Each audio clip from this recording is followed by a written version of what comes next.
Hey, what's up everybody? Pen here. So for today in this video I'm going to be going over how I transitioned from the GTX 1080 Ti to the RTX 3080. So if you follow the channel you would know that gaming is a pretty big thing on the channel.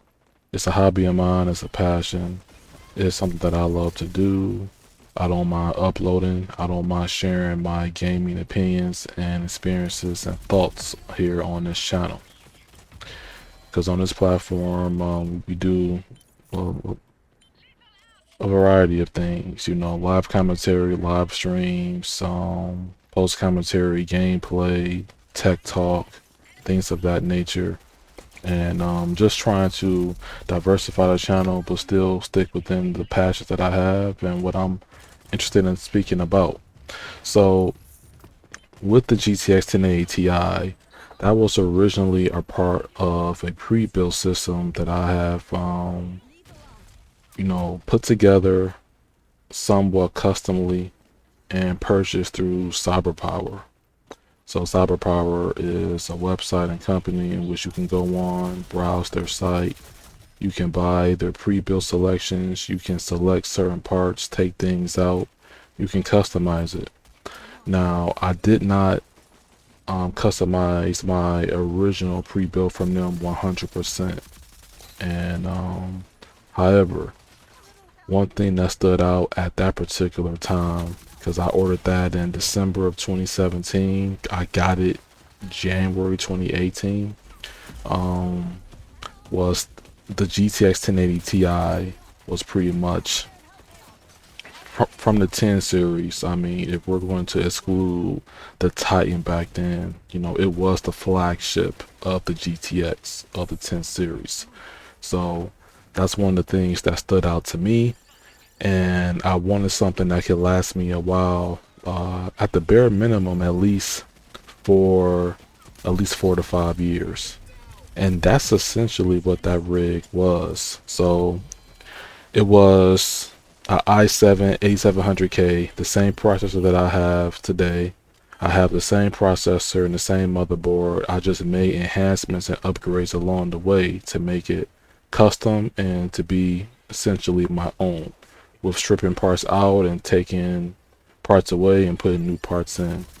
So with the GTX 1080 Ti, I started off with it being a 1080p 60 card. As far as, you know, my settings and my graphical fidelity and my frame rate. The thing about it is that I didn't see that night and day difference that the typical PC gamers will talk about on forums and videos that you would read about or hear about online, or see comments on videos or commentaries and whatnot. Coming from the PS4 to that workstation slash gaming PC, I was used to up to 60 FPS on Battlefield 4, and it ran at like 900p. So when I went 1080p 60 natively on PC, I didn't see that night and day difference. I saw a night and day difference on two occasions. The first occasion was huge. I went from a 1080p monitor 60 hertz to a 4K monitor 60 hertz, and I was playing Battlefield 1 one afternoon, and my 4K monitor arrived earlier that day. I'm in the morning time, and when I saw the quality difference, I said, this blows the PlayStation 4, Xbox, whatever Nintendo had at the time. It just blows it out the water. And my night and day difference for PC was the 4K 60 jump with the GTX 1080 Ti. Then I realized as times went on, the GTX 1080 Ti, although it can run games in 4K, the performance of some of the newer titles was not acceptable to me. And it quickly became my 1440p 144 hertz card or 120 hertz card. You know, it's a very nice 1080p card, and it's still a good or great 1440p card depending on what you're doing, even in today's standards. without the special effects, you know, the ray tracing. I did hear that NVIDIA did do RTX for the GTX, you know, through a driver update, but we know it's not like an actual implementation as how it's done on the 20 series or the 30 series. You know, it's not going to be close, and there's no DLSS. However, the GTX 1080 Ti, that graphics card lasted me 4 to 5 years essentially, and how I got to the RTX 3080, EVGA has postings on their official site. And what I did was I looked at various benchmarks from the 3080, the 3080 Ti, the 3090, the 3090 Ti, and the best price to performance card, in my opinion, was the 3080. It was recently priced, it was in stock, it was MSRP. It's not the Founders Edition price, but it's MSRP in terms of EVGA, because, you know, we're talking about an aftermarket card here. And yeah, my first impressions of it is that it's mind-blowing in 4K, HDR up to 120 hertz on PC. It's lovely. You're great. I took a hit in the VRAM. The 1080 Ti had 11 gigs of VRAM. The 3080 only has 10. But you know what?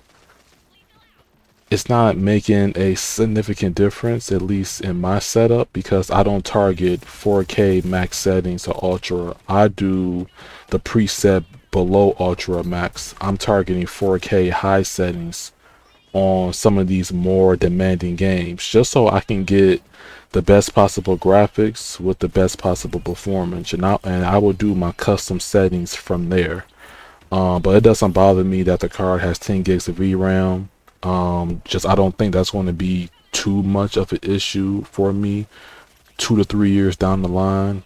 And who knows what the RTX 40 series of cards are going to be like. You know, NVIDIA is going to be announcing those hopefully sometime soon, or giving some more information about those cards. And the future of PC gaming is not looking so bright because of what's going on with the chip shortages, the mining, the scalpers and all that. You know, now isn't the best time to get into PC gaming. I will admit that, but if you're able to get a card at retail prices or MSRP from these different manufacturers, I will say it's worth it. But then again, it depends on your budget and if how bad do you really want it. I'm a PC gamer. I do work on a computer. I like doing various tasks, so the upgrade made sense and it was worth it for me. Now, if it's worth it for you, well, that depends on what you're going to do with the graphics card, to be quite honest. But the jump from the 1080 Ti to the RTX 3080 is tremendous in a nutshell. So this is Pan signing out. Thank you for watching. Another contract in the bag.